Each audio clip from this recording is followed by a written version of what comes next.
अन्नदाता, पग पग पर है संग तुम्हारे अन्नदाता। लहू किसानों का बन के पसीना सींचता है धरती का सीना।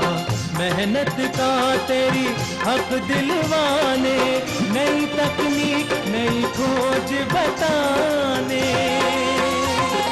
पशुधन को गुणवान बनाना, पौध सुरक्षा को सिखलाना, खेती के सब गुर समझाने, भारत का सरताज बनाने। आठों पहर है संग तुम्हारे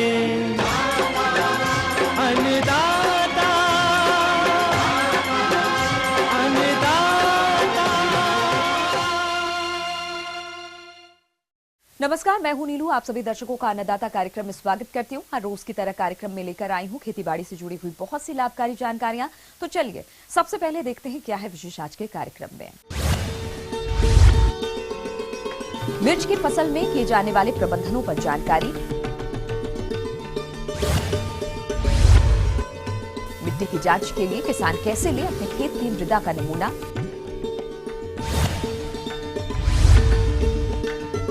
दुधारू पशुओं में लगने वाली घातक बीमारियां और उसका निदान,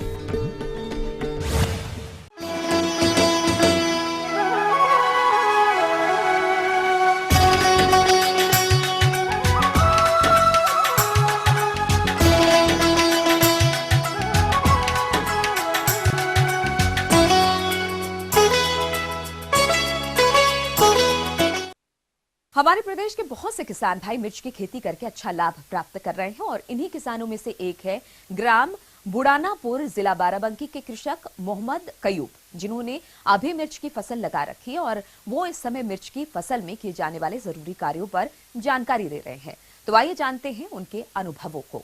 बैठाई जाए, उसके बाद 22 दिन के बाद लगाई जाए, नाला बना करके 1 मीटर की दूरी होना चाहिए, 1 फुट पर पेड़ लगावा जाए, उसके बाद सिंचाई की जाए, सिंचाई करने के बाद उसमें दवा डाली जाए, दवा डालने के बाद उसको सींच पात के तैयार करके फिर तोड़ा जाए। मिर्ची तैयार 40 दिन में टूटे लगती है, तैयार हो तोड़ाई कम से कम 15-20 बार होती।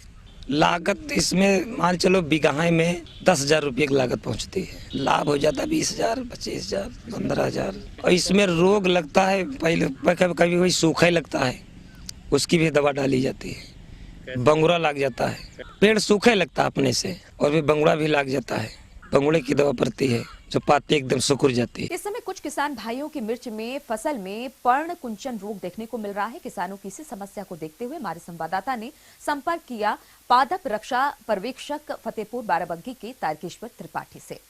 नमस्कार किसान भाइयों, ये जो मिर्चे में अभी बीमारी आ रही है इसे लीफ कर्ल कहते हैं। ये वायरस अर्थात एक विषाणु से होती है और क्षेत्रीय भाषा में इसको लोग बंगुड़ा कहते हैं, पत्ती ऐंठना कहते हैं। ये रोग मिर्च की फसल को सबसे अधिक नुकसान पहुंचाता है। इस रोग का प्रकोप होने पर पौधों की पत्तियां मुड़ जाती हैं, पत्तियों का आकार छोटा रह जाता है और पत्तियां हल्की पीली भी पड़ जाती हैं। ऐसे पौधों पर फूल फल बहुत ही कम आते हैं। तो इस बीमारी का लगने के बाद कोई कंट्रोल नहीं है, इसे लगने से आगे बढ़ने से रोका जा सकता है। तो इसको फैलाने के लिए जो रस चूसने वाला कीड़ा लगता है, कीट है, वो एक पौधे से दूसरे पौधे में फैलता है और उसी से इस रोग को फैलाता है।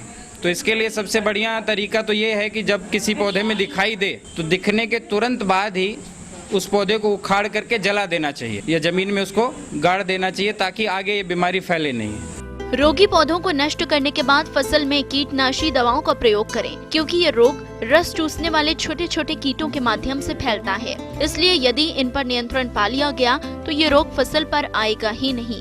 तो उसके लिए कीटनाशक का छिड़काव करें, सिस्टेमिक प्रकार का कोई भी कीटनाशक हो, ताकि वो रस चूसने वाले कीड़े को समाप्त करे, उससे हम इसे फैलने से रोक सकते हैं। किसान भाइयों, सबसे पहले आप कीटनाशी दवाओं के रूप में नीम से तैयार किए गए दवाओं का प्रयोग करें। फिर भी इनका नियंत्रण न हो पाए तभी रासायनिक दवाओं को प्रयोग में लाएं। रासायनिक दवाओं के रूप में आप इन दवाओं का प्रयोग कर सकते हैं। डाइक्लोरोवास अच्छी दवा है इस समय, और सरकारी बीज की दुकानों पर उपलब्ध भी है। ये इसका प्रयोग कर सकते हैं किसान भाई।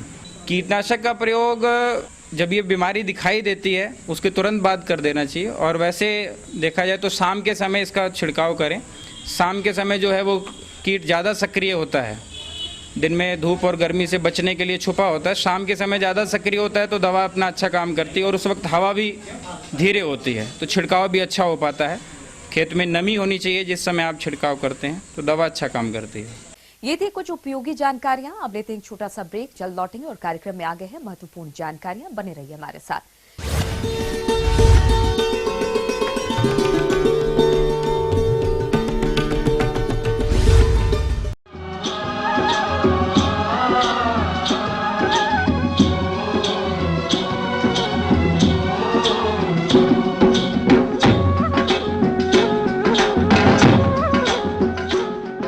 ब्रेक के बाद एक बार फिर से आप सभी दर्शकों का अन्नदाता कार्यक्रम में स्वागत है। बढ़ते हैं अगली प्रस्तुति की ओर।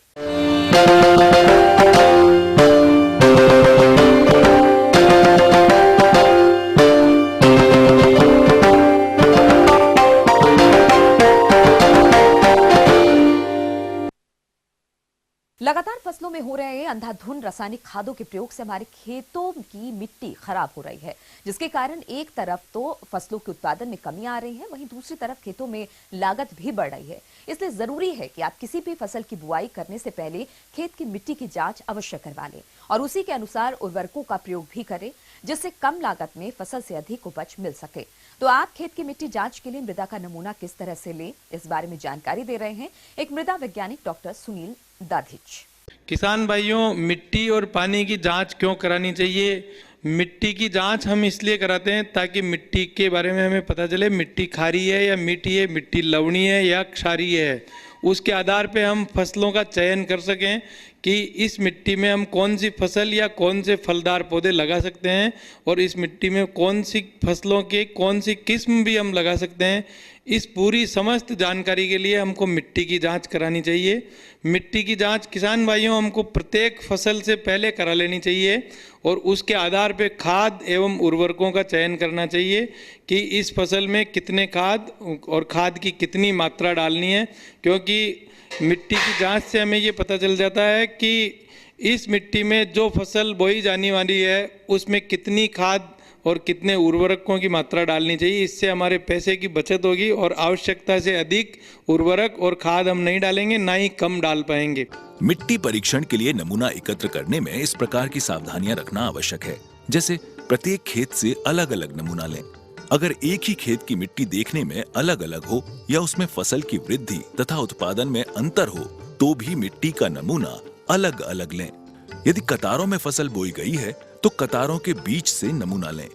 आमतौर पर एक खेत से मिलाकर एक नमूना लें, लेकिन जमीन यदि 1 हेक्टेयर से अधिक हो तो 1 से अधिक नमूना लेना चाहिए। मिट्टी का नमूना बर्मा या खुरपी की सहायता से लें।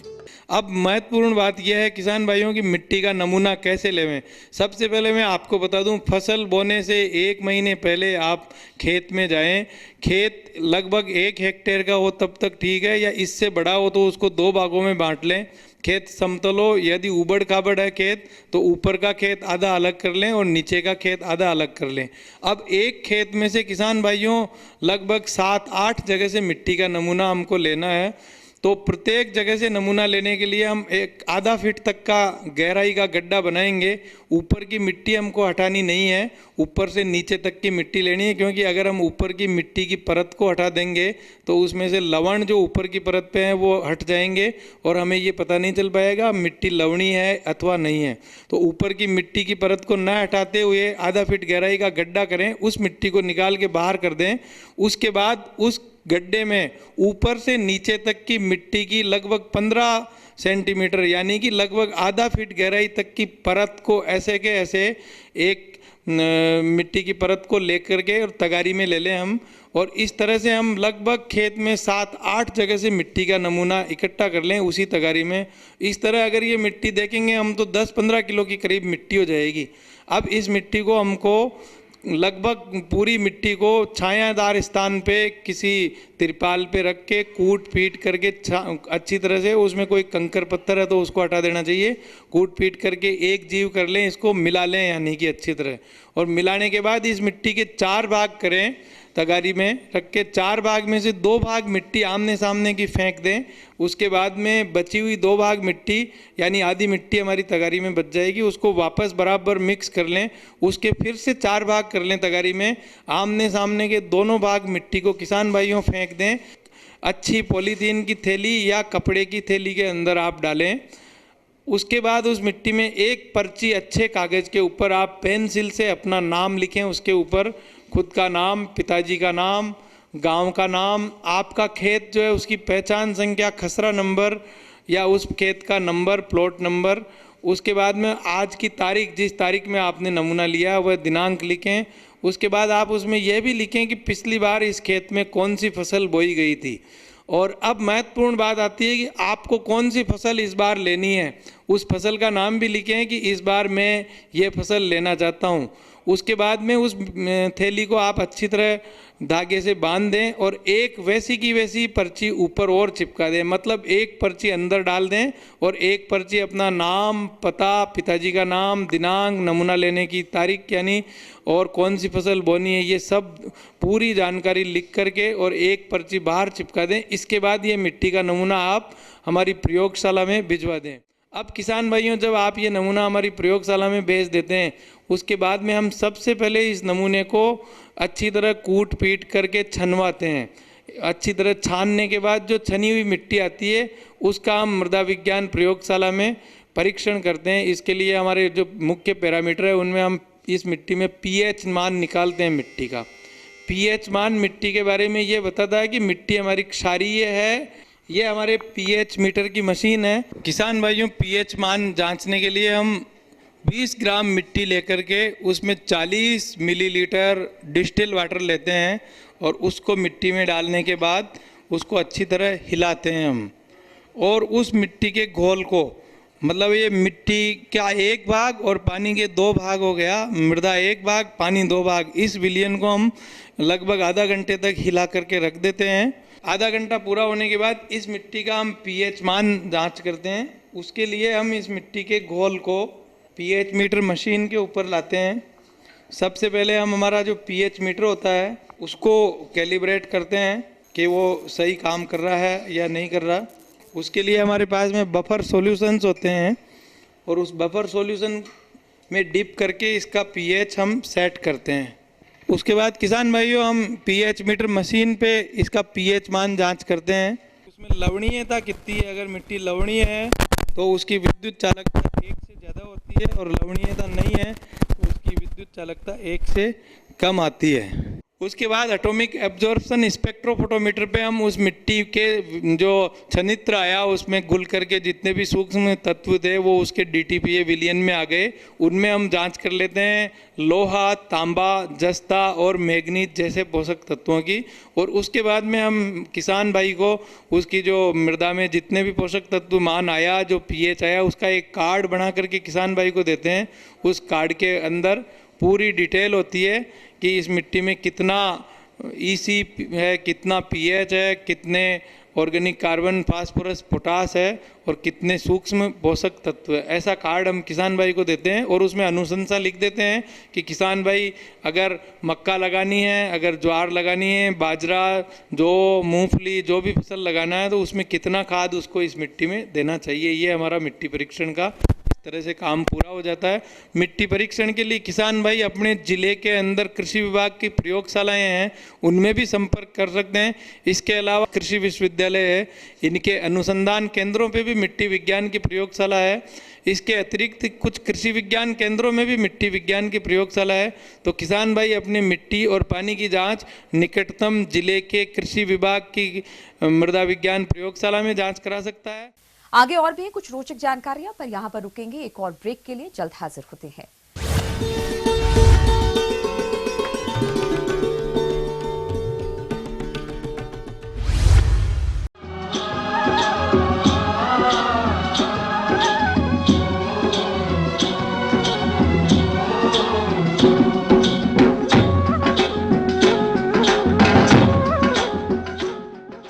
ब्रेक के बाद आप सभी दर्शकों का स्वागत है। चलिए अब रुक करते हैं अगली कड़ी की ओर।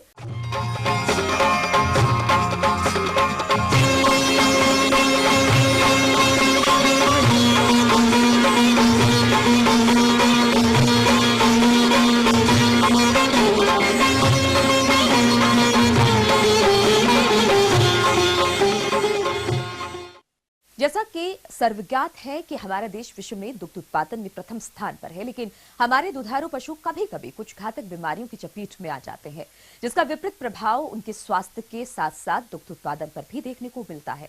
इसलिए किसान भाई इन घातक बीमारियों से अपने दुधारू पशुओं को कैसे छुटकारा दिलाएं, तो इस बारे में विस्तार से जानकारी दे रहे हैं पंतनगर कृषि विश्वविद्यालय के डॉक्टर BS राजोरा। जो बहुत महत्वपूर्ण रोग हैं वो हैं संक्रामक रोग। इन रोगों का उचित उपचार संभव नहीं है। अगर उपचार होता भी है तो वो ना तो प्रभावी होता है, ना उनको पशुओं से बचाना संभव हो पाता है। इन तरह के संक्रामक रोगों से पशुओं को बचाने का एकमात्र उपाय है कि हम उनका रोग नियंत्रण करते रहें। इन रोगों में जीवाणु जनित रोग और विषाणु जनित रोग प्रमुख हैं। पशुओं में एंथ्रेक्स, ब्रुसेलोसिस जिसे संक्रामक गर्भपात भी कहते हैं, लंगड़ी बुखार जिसे ब्लैक क्वार्टर भी कहते हैं, और ये जीवाणु जनित रोग हैं। और मुंहपका, खुरपका तथा रेबीज, पागलपन जिसमें पशुओं में पागलपन, ये विषाणु जनित रोग हैं। इन रोगों का एकमात्र उपाय है कि उनको होने से हम रोकें। एंथ्रेक्स रोग में पशु को बुखार आता है, कंपन होता है, अति सुस्ती होती है, और जब भी पशु को बुखार आएगा तो दूध देने वाला कोई भी पशु हो वो जुगाली करना बंद कर देता है और उसकी दूध देने की क्षमता बहुत कम हो जाती है। इस रोग में पशु के मल में रक्त आने लगता है और पशु प्राय मृत पाया जाता है। इस रोग से बचाने के लिए पशु को प्रतिवर्ष टीका लगवाना आवश्यक है। केवल एकमात्र इसका उपाय है कि इसको टीका लगाए। टीका हालांकि मई तक टीका लगवा लेना चाहिए प्रतिवर्ष, और अगर प्रतिवर्ष टीका लगवाएंगे तो इसको इस रोग से बचा सकते हैं। दूसरा रोग जो प्रमुख जीवाणु जनित रोग है वो है संक्रामक गर्भपात। ये रोग ब्रुसेल्ला नामक जीवाणु से होता है। इस रोग में गर्भ की तीसरी तिमाही में गर्भपात हो जाता है और जो पशुपालक है उसको गर्भपात होने की वजह से बहुत हानि होती है। इस रोग से बचाने के लिए एक टीका ही आवश्यक है। जब मादा पशु की उम्र 4 से 5 माह की हो तो इसका एक टीका लगवा लें और जीवन पर्यंत ये इस रोग से बचाव करेगा। इस रोग का टीका नर पशुवत्स में नहीं लगाया जाता है। तीसरा जो प्रमुख रोग है वो है लंगड़ी बुखार, जिसको ब्लैक क्वार्टर भी कहते हैं। इस रोग में पशु को तेज बुखार होता है और दोनों पैरों में सूजन आ जाती है और पैरों के ऊपर की मांसपेशी में भी सूजन आ जाती है, और जब उस मांसपेशी को दबा के देखते हैं तो उसमें हवा भरी जैसी महसूस होती है, आवाज़ करता है, वो खरखर की आवाज़ होती है। बाद में इसका कोई उपचार नहीं है और इस रोग से पशु की प्राय मृत्यु हो जाती है। इसलिए इस रोग से बचाने के लिए इसका एकमात्र उपाय है कि मई के महीने में प्रतिवर्ष इसमें टीका लगवाएं। इसका प्रथम टीका पशु की जब उम्र 4 से 6 माह की हो तब उसको प्रथम टीका उसकी उम्र के हिसाब से लगाते हैं। बाद में प्रतिवर्ष उसका एक बार टीका या मई के माह में वर्षा ऋतु से प्रारंभ होने से पहले इसका टीका लगवा लेना चाहिए। और उसके अलावा एक खुरपका मुंहपका रोग होता है। पशुपालक भाई सभी लोग इससे वाकिफ हैं। खुरपका मुंहपका रोग को विभिन्न नामों से जाना जाता है, जैसे खोरा रोग, खुरिया रोग, खुरपका रोग। ये रोग विषाणु जनित रोग है और इस रोग से प्रभावित पशु के थूथन, जीभ और मसूड़े, इनके ऊपर छाले बन जाते हैं। ये छाले पशु के खुर में भी दिखाई देने लगते हैं और थन पर भी कभी कभी दिखाई देते हैं। किसान भाइयों, पीड़ित पशु के मुंह को 2% फिटकरी के घोल या 0.1% पोटेशियम परमैंगनेट लाल दवा के घोल से धोना चाहिए। खुरों को फिनाइल से साफ करना चाहिए। हालांकि इस रोग से पशु की सामान्यतः बड़े पशु की, वयस्क पशु की मृत्यु तो नहीं होती, लेकिन जो छोटे पशु हैं, जो 6 माह से छोटे पशु हैं, उनमें 20% तक मृत्यु देखी गई है। इस रोग से बचाने के लिए छोटा पशु जब है जब उम्र उसकी 2 से 3 सप्ताह हो, मतलब 1 महीने से कम उम्र पर पहला टीका लगवा लेना चाहिए और उसके बाद हर 6 माह के अंतराल पर जीवन पर्यंत इससे टीका लगवाते रहें। एक अन्य जो बीमारी है जो आजकल पशुओं में बहुत होने का खतरा है वो है रेबीज, जिसे पशुओं में पागलपन भी कहते हैं। ये रोग केवल पशुओं में भी नहीं लेकिन मनुष्यों में भी काफ़ी खतरनाक है। इस रोग से बचाने का केवल तरीका ये है कि अगर पशु कोई भी उसे कुत्ता, बिल्ली, भेड़, सियार, शेर, चीता किसी पशु को या मनुष्य को काट लेता है, कहीं भी उसका खरोंच निशान लग जाता है, विशेष रूप से उसके मुंह से, तो ये रोग किसी भी पशु में हो सकता है। इस रोग का कोई ऐसा वो नहीं है कि हम पहले से इसका बचाव कर सकें। अगर आपने अपने घर में कुत्ता पाला हुआ है तो उस कुत्ते में 2.5-3 माह की उम्र पर रेबीज का टीका लगवा लें और उसके 1 महीने बाद दूसरा टीका और उसके बाद प्रति वर्ष 1 टीका लगवाएं। ये कुत्ते में है। इसका टीका केवल काटने के बाद लगाया जाता है, पहले नहीं। काटने से पहले कोई बचाव का तरीका नहीं है।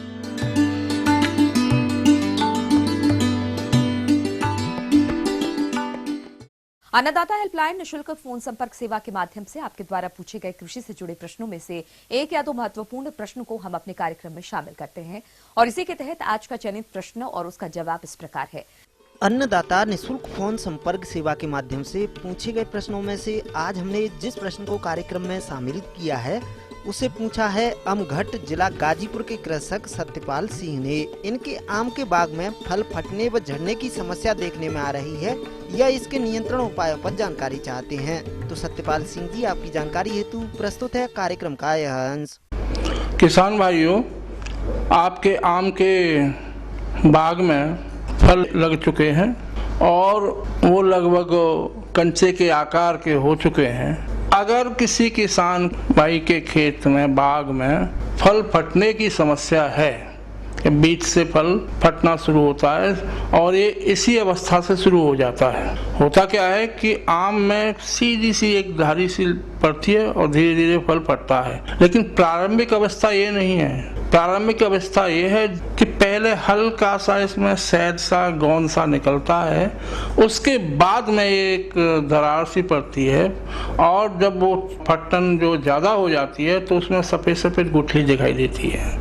फल वृक्षों में प्रारंभ में भारी मात्रा में फूल फल में परिवर्तित होते हैं, परंतु धीरे धीरे परिपक्वता प्राप्त करने तक इनकी संख्या में काफी कमी आ जाती है। ऐसा देखा गया है कि फल बनने के 2 से 4 सप्ताह के अंदर सबसे अधिक फल गिरते हैं। फल गिरने के कई कारण खोजे जा चुके हैं, जैसे निषेचन में बाधा पड़ना, भ्रूण का नष्ट होना, असंतुलित पोषण, हार्मोन्स का असंतुलन व प्रजातीय भिन्नता आदि के अतिरिक्त कुछ बाह्य कारक जैसे अधिक तापक्रम, कम आर्द्रता तथा तेज हवाएं फल के झड़ने में सहायक पाए गए हैं। होता क्या है कि ये एक सूक्ष्म तत्व होता है बोरॉन, उसकी कमी के कारण होता है और उस कमी को हम अगर इसी समय से सावधानी लें तो दूर कर सकते हैं। बहुत से बागों में बोरॉन की कमी होती है, लेकिन फटन के साथ साथ कभी कभी क्या होता है, फल बड़ा हो जाता है, पक भी जाता है, लेकिन जब काटते हैं तो अंदर से पूरा काला निकलता है, खाने योग्य नहीं होता है, जिसके कारण बागवान भाइयों को बहुत नुकसान उठाना पड़ता है। तो इसके लिए जरूरी है कि जैसे ये आपका फल बना, फल बन के जब मटर सरसों के दाने के बराबर हुआ, उस समय एक छिड़काव हम बोरेक्स का कर सकते हैं। पहला छिड़काव में हम 8 ग्राम बोरेक्स प्रति लीटर वाटर के हिसाब से, पानी के हिसाब से घोल बना करके छिड़काव कर सकते हैं। बोरेक्स में एक बात का ध्यान रखना चाहिए कि क्योंकि ये ठंडे पानी में कम घुलनशील है, लिहाजा हल्का सा गर्म पानी कर लें और तब उसको घोल के फिर ठंडे पानी में मिला के आप छिड़काव करें। अगर मान लीजिए बोरेक्स आप नहीं करना चाहते हैं तो एक आता है सोलुबोर।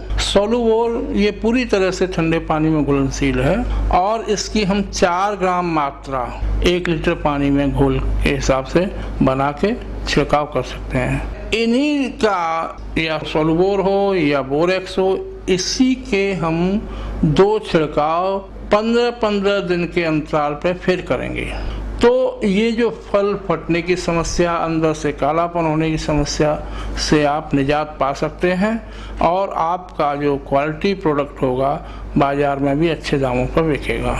दूसरे, आपके बाग में एक समस्या और इस समय देखने को मिलती है, अमूमन सब बागों में इस तरह का होता है कि जब कंचे या मटर के दाने के बराबर होते हैं, जैसे आपने देखा होगा एक बोर में 8-8, 10-10 दाने लगे होते हैं, लेकिन कभी कभी ऐसा होता है कि उसमें गिरते गिरते एक भी दाना नहीं बचता है। तो फल कम गिरें, उसके लिए आप प्लेनोफिक्स जो दवा आती है जिसमें कि नेफ्थलीन एसिटिक एसिड होता है, इसका छिड़काव हम 20 ppm का मतलब है कि आप 4.5 ml दवा को 5 लीटर पानी में घोल के हिसाब से बना करके अगर इसी अवस्था में हम कर दें तो लगभग 25 से 30% उपज बढ़ जाती है, क्योंकि उसमें फलों का गिरना कुछ कम हो जाता है। उक्त समस्याओं के समाधान के लिए कुछ बिंदुओं पर ध्यान दिया जाना चाहिए, जो इस प्रकार हैं। तेज हवाओं से बचाव के लिए बाग के चारों ओर वायुरोधक वृक्ष के पौधे होने चाहिए। यह पौधे तेज हवाओं को बाहर से अंदर प्रवेश करने में व्यवधान उत्पन्न करते हैं और फूल एवं फल कम झड़ते हैं।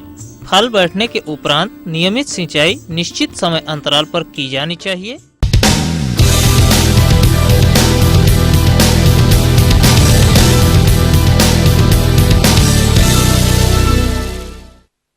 राज्य के विभिन्न मंडियों में कृषि उत्पादों के चढ़ते उतरते बाजार भाव की संक्षिप्त जानकारी इस प्रकार है।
हम ये उम्मीद करते हैं कि आज का कार्यक्रम आप सभी दर्शकों के लिए उपयोगी रहा होगा। किसान भाइयों, अन्नदाता आपकी सेवा के लिए संकल्परत है।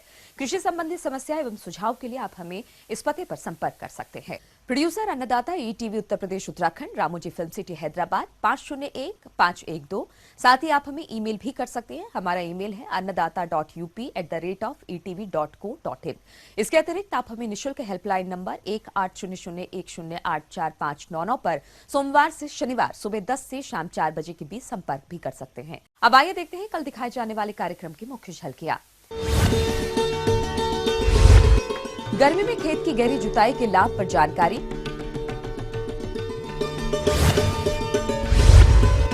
पंतनगर कृषि विश्वविद्यालय द्वारा प्रेषित कृषि आधारित मौसम पूर्वानुमान और कृषि सलाह।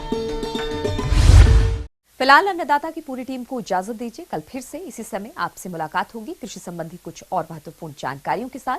तब तक के लिए नमस्कार।